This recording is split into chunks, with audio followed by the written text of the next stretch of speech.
In the headlines, looting spray in Adamawa as Governor Fintri imposes curfew. ECOWAS gives Niger junta 1-week ultimatum to reinstate ousted President Bazoum or face military action. Bandits kill Izala leader, abduct several farmers in Kaduna. And on the foreign scene, voting underway in the Central African Republic. Hello and welcome to Trust TV News Update. I am Abdurrahman Omar. Thanks for joining.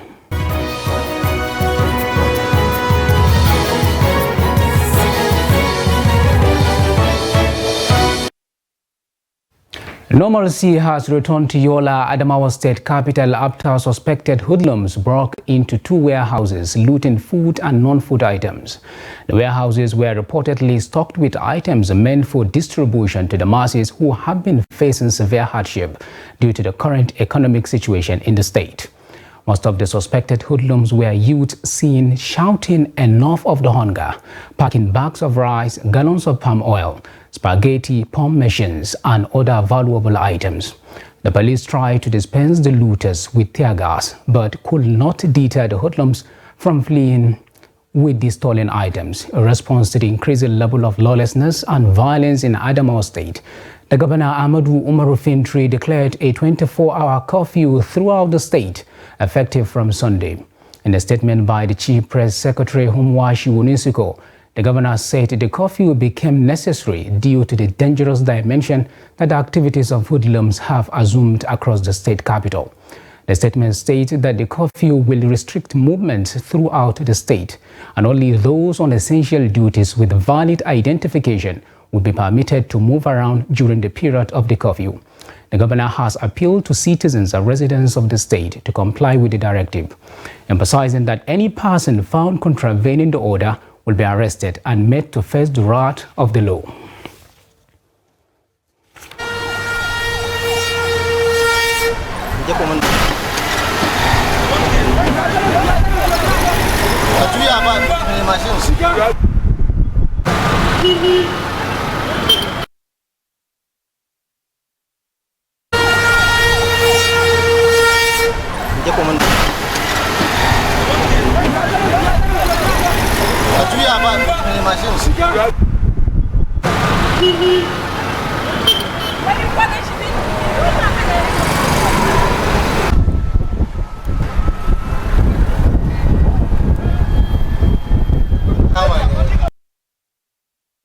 Joining us via Zoom now is Humwashi Wunisiko, the Chief Press Secretary to Adamawa State Government. Hello, can you hear me? Hello. All right, thank you for taking the time to join us. Thank you so much. Well, I'm not too much people with. All right. Now, what can you tell us now after the looting spree of palliatives in Adamawa State? Well, the issue of palliative looting is very quite unfortunate and is disturbing. Residents of Yola, the Adamawa state capital, woke up early this morning to see what we all term as criminals invading the peaceful atmosphere of the state. You know, looting shops, private individuals, properties, and of course, but the most touching part of it is that not a single government property was touched. I mean, talking about stores where food have been kept. The places that have been looted included the NEMA warehouse, including of course their office, and some of the major private individual stores, shops, and of course other public property. All right, when you look at the situation, the looting in Yola is coming few days after a similar incident happened in Jalingo, Taraba State. Could this be poverty-induced looting or just a criminality? Well, I think it's not poverty-induced looting. It might just be a criminality, because what explanation will you give to someone who has looted a generator, who has vandalized houses, or who is looting a shop that contains ACs or quite a number of other house utensils? So I think it's not hunger for me. I think these are just criminals trying to have a field day. All right. What will the state government do regarding the looted food items? Any plan to recover and redistribute the food items since they are meant to cushion the effect of food shortage in the state? Well, the governor of Adamawa State just a few days ago has made it known, has announced to the entire people of the state that, of course, there are food items that have been given to him by the federal government, and he will be distributing it right from the ward council, right from the ward to local government and of course to the state level. And he says those food items are meant for the vulnerable, for the poor in the state. So you see, there are measures already being put in place to distribute these items. So I don't know from nowhere these hoodlums just woke up today and started the looting spree. And the Adamawa state government, including the state police command, have been making quite a number of efforts making sure they tame the excesses of the hoodlums. As I'm speaking to you, more than 47 persons have been arrested in connection with the looting today. All right, from your own perspective, you said this looting could just be a criminality, but many are thinking that the current atmosphere of the country, when you look at it, the hunger is what's making a lot of Nigerians to go out of the ways. But you still insist that on your own perspective, this thing is just a criminality. What would you say to the rest of Nigerians? Because when these people were saying we are taking or looting these items, they were shouting hunger. The hunger is enough. What would you say to Nigerians on that? Well, first and foremost, I agree with you that there is hunger in the land. Of course, perhaps due to the policies being brought upon by the federal government, especially the issue of the hike in fuel price. I agree with you 100% with regards to that, but you cannot tell me someone who is hunger will be stealing people's property, especially vandalizing people's private shops. No, we're not talking about even government property. We're talking about private business owners.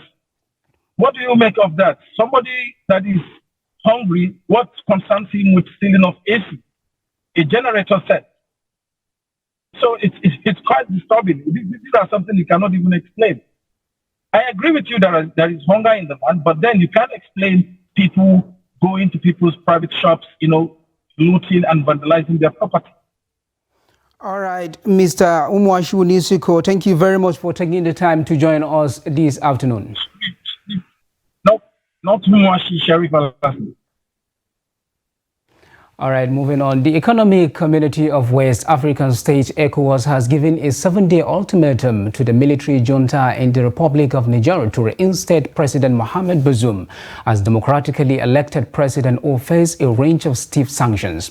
This was the resolution of the extraordinary session of the Authority of Heads of State and Government of the ECOWAS, which held on Sunday at the Presidential Villa, Abuja. ECOWAS, which recognized Mohamed Bazoum as the legitimate president of the nation, threatened to impose land border closures and no-fly zone conditions on Niger Republic should the military coup masterminds fail to hit its ultimatum. Regional body also tasked all chiefs of defense staff of the member state to proceed for an emergency meeting to strategize on effective ways to implement a possible military operation to restore constitutional order to Niger. According to the president of the ECOWAS Commission, Omar Toure, who read the communique, the body calls for the immediate release and reinstatement of President Mohamed Bazoum as president and head of state of the Republic of Niger, and for the full restoration of constitutional order in the Republic of Niger. ECOWAS rejects any form of resignation that may purportedly come from His Excellency President Mohamed Bazoum, considered the illegal detention of President Bazoum as a hostage situation, and hold the authors of the attempted coup that are solely and fully responsible for the safety and security of His Excellency President Mohamed Bazoum, as well as members of his family and government. In the event the authorities' demands are not made within 1 week, take all measures necessary to restore constitutional order in the Republic of Niger.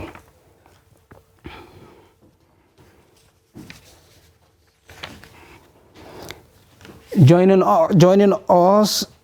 us in the state is the State House correspondent, Mr. Kendi. Thank you for taking the time to join us. Thank you very much for having me.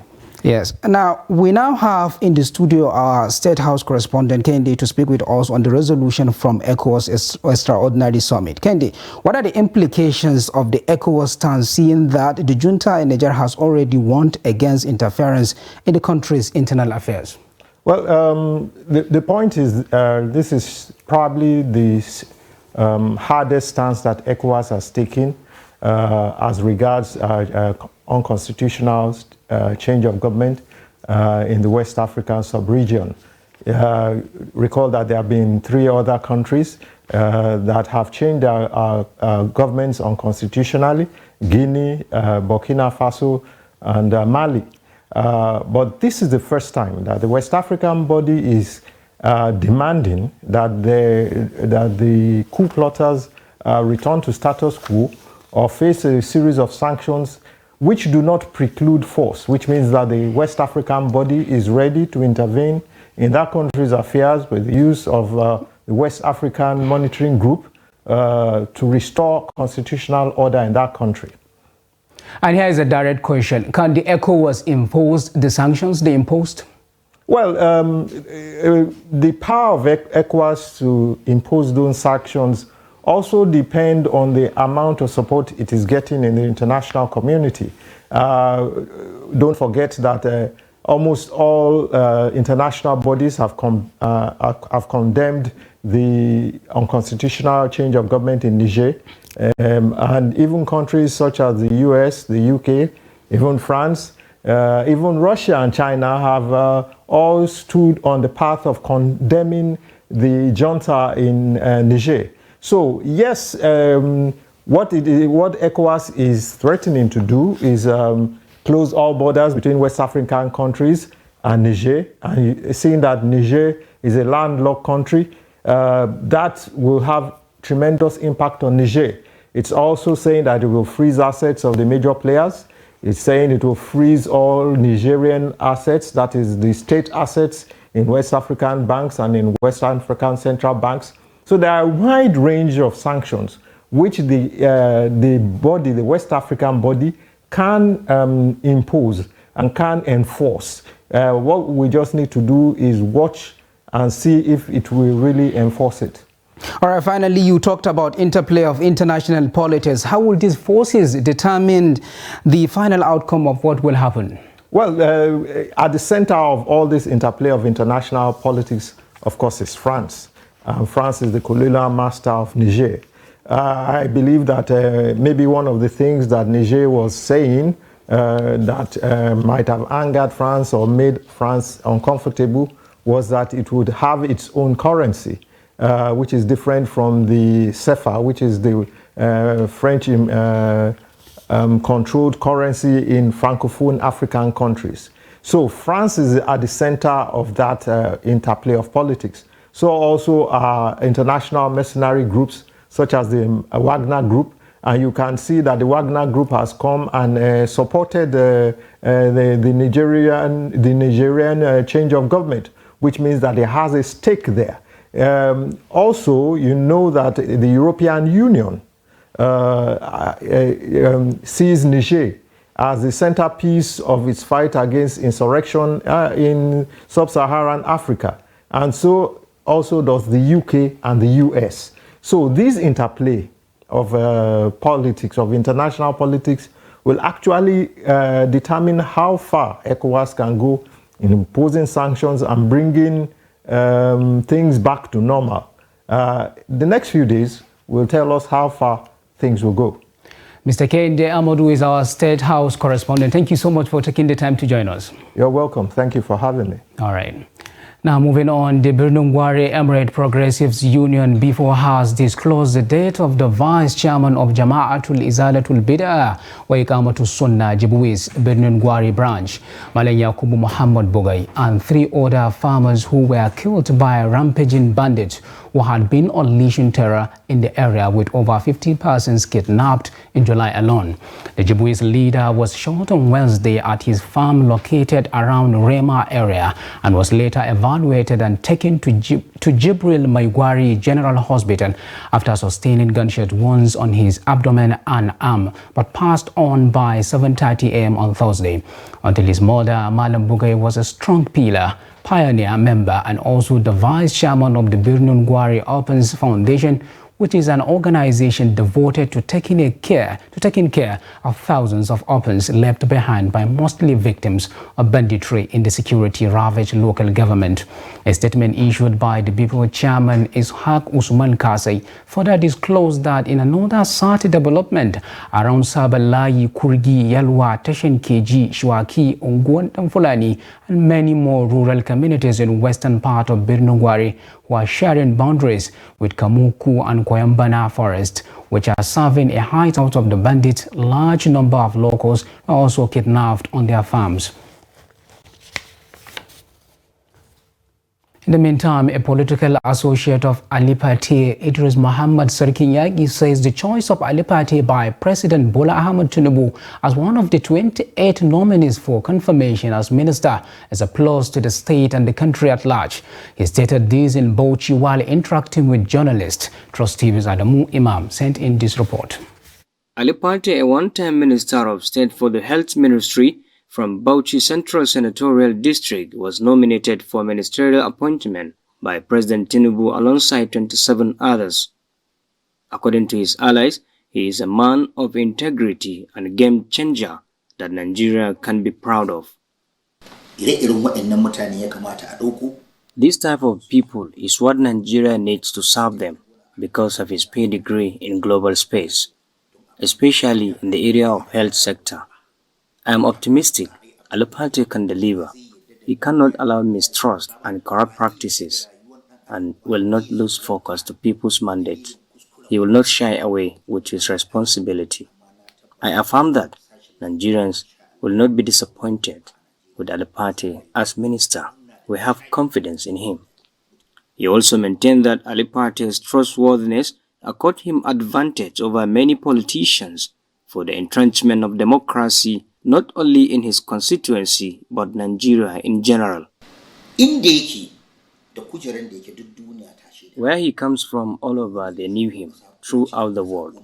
They always approach him for his contribution. They know his caliber and wealth of experience in health-related issues. Some of his associates are leaders of the world. They are always proud to associate with him. Many countries are willing to be closer to him. They knew what he can contribute. Had it been he went to serve his pocket, he wouldn't have accepted Tinubu's ministerial nomination as minister. Mohammed, who noted that President Bola Tinubu has made a good decision to pick Ali Pate to serve the country once again, assured Nigerians that he is a person that can be relied on to protect public interest. Adam Imam, Trust TV News, Bauchi. You are watching the news update on Trust TV. Coming off after the break, we take a look at the idea behind naming towns. Details of these and more after the break. Do stay with us.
Welcome back. If you are just joining us, this is the news update on Trust TV, and here is the recap of some of our top stories.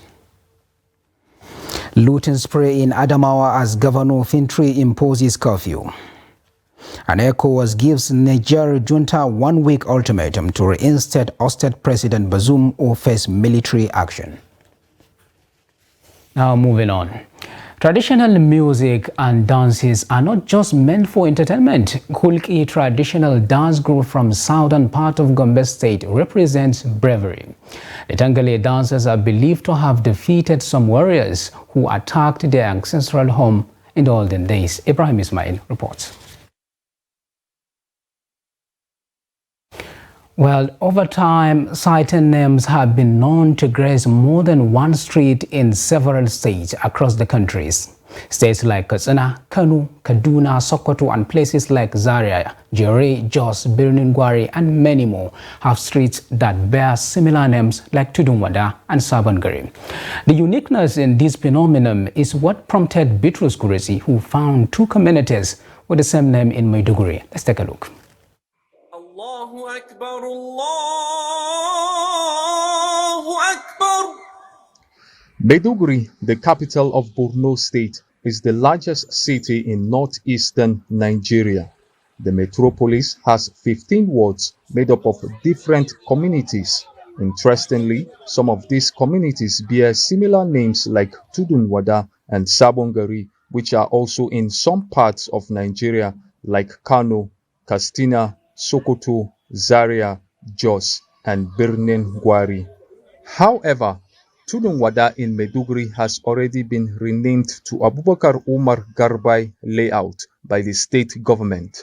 Before now, the first settlers among them was an Islamic scholar and a businessman who named the community Tudunwada. Ce Hausawa ne suke zaune a nan mu muka zo muka same su malami wani malami Allah jikan shi Malam Muhammadu mai rasuwa. The Hausawas were the first people that resided here. The first man, late Malam Muhammadu, that stayed here is from Kano. When he came here, he liked the name Tudunwada because there is also a place called Tudunwada in Kano. So he decided to name this place Tudunwada. Tudunwada is very perfect than Abubakar Umar Garbai or Abubakar Umar Garbai. Another residential area, Sabongari, meaning new area, was given the name because the capital was experiencing an influx of people and needed expansion. The first settlers were Kanuri, who formerly called it Unguru Kareye. Sai aka sa Sabongari, kamar ma'ana su Hausari, ka san da Hausa aka sa suna Hausari, amma bare-bare ne. The majority of people that first settled here were the Hausawas. As of then, houses were not up to 10. The Kanuri people called this place Unguru Kareye, meaning bush area. It was later that the place started developing. People were buying lands and building houses. It was even farming and business that attracted people to Sabongari. Sabongari ma'ana kamar sabon anguwa. Da aka zo aka share da aka bude kaga yanzu anguwa akwai Sabongari. Sabongari means new area. It became a new resettlement area because it's very big, so it was divided area by area. We have Sabongari, we have Sabon Line, Zango, Gwange Zango, and others. Many tribes live here like Kanuri, Barberi, Margi, Yoruba too. Names of towns or communities define cultural harmonization that brings together different ethnic groups through civilization. Bitrus Kuresi, Trust TV News, Maiduguri. And now away from Nigeria, voting is underway in the Central African Republic in a referendum that will allow President Faustin Archange Touadera to run for a third term. Elected in 2016, President Touadera was re-elected in 2020 after a vote interrupted by several incursions by armed rebel groups and marred by accusations of fraud. 66-year-old Touadera is accused by his opponents of wanting to remain president for life. Around 1.9 million voters voters have been called to the polls.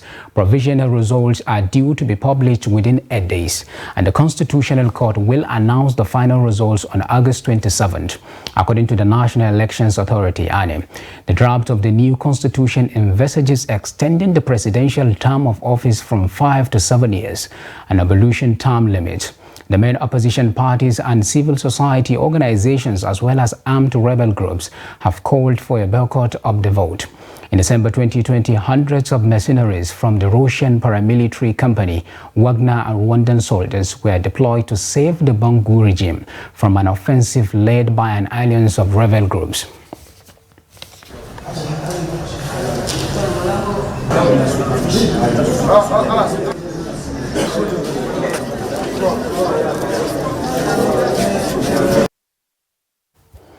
And finally, on sports news, Morocco defender Nohila Benzina has made history by becoming the first player to wear a hijab at a World Cup.